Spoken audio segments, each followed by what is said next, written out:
अपने आगे भगवान को रखना चाहिए। जैसे अर्जुन ने आगे रखा ना भगवान को, सारथी के रूप, चलाओ आप महाराज, जीवन की गाड़ी जिधर चलाओगे मैं आपको ही साथ लेकर चलूंगा और आप ही साथी मेरे हो। वो कभी हार नहीं सकता, वो जीतेगा, उसकी हार भी जीत में बदल जाएगी, उसकी विपत्ति भी। ना डर और ना हारना।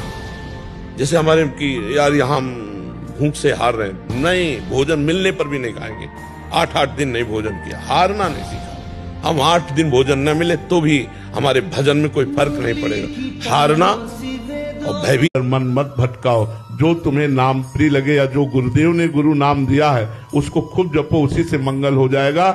नाम के सिवा कलयुग में कोई साधना सफल नहीं है।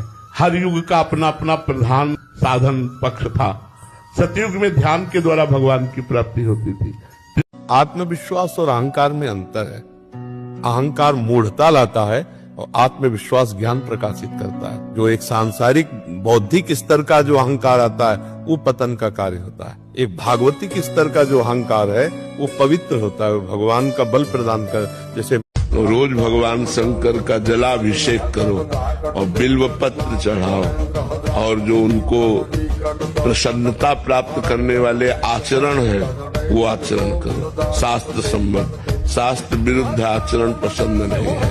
और जल्दी प्रसन्न करना। बहुत सुंदर है भगवान से और बहुत भयंकर है भगवान से, दोनों है ना। हाँ, भयंकर इतने हैं कि पूछो मत। भयंकर रूप दूल्हा रूप बन के गए थे ना, माता जो पार्वती जी की थी उसमें बालकनी में थी महल के, जो ही देखा भगवान श्री हरि और पूरा परिकर, बोले जिसके बाराती ऐसे दूल्हा कैसा होगा। देवराज समूह के मध्य में दिव्य भाव रूपी सिंहासन पर प्रिया प्रीतम विराजमान, यही हरिवंश का स्वरूप है।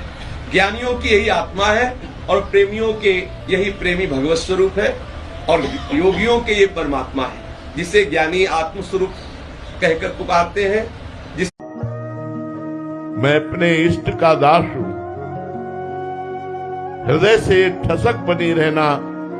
मैं प्रिया प्रीतम का हूं, मैं प्रभु का हूं, ये अहंकार बना रहना चाहिए, मैं प्रभु का हूं। मोक्ष का मूल क्या है? बोले गुरु का प्रसन्न हो जाना। तो गुरु कब प्रसन्न होते हैं? जब अहंकार रहित होते हैं।